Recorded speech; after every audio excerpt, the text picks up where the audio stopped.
2015 waxaa soo maray dhacdooyin xagga siyaasadda u badnaa oo ku saabsanaa khilaafkii muddo korinta xukuumadda iyo golaha wakiilada, khilaafkii baarlamaanka iyo xukuumadda, iyo khilaaf dhex maray xukuumadda xisbiga kulmiye dhexdeeda kadib markii wasiiro ay iscasileen. dhacdooyinka kale ee sanadka 2015 soo maray Soomaaliland waxaa kamid ahaa qaxootigii dagaalada Yemen ka soo cararayay ee berbera soo gaarayay kooxda riwaayadaha caanka ku ah tiyaatarka Shakespeare oo markii ugu horeysay timi Hargeysa sanadkii 2015 iyo dad caan ah oo geeriyooday sanadka 2015 oo aynu soo qaadi doono.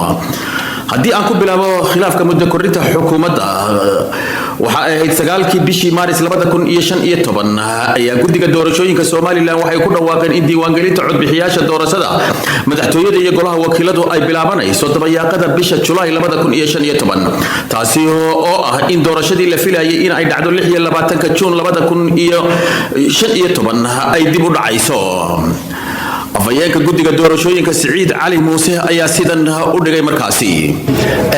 doorashada aanu ka hadlayna asaan idin sheegnay diiwaangelintu ayaanu idin sheegaynaa diiwaangelinta haddii ay baydmo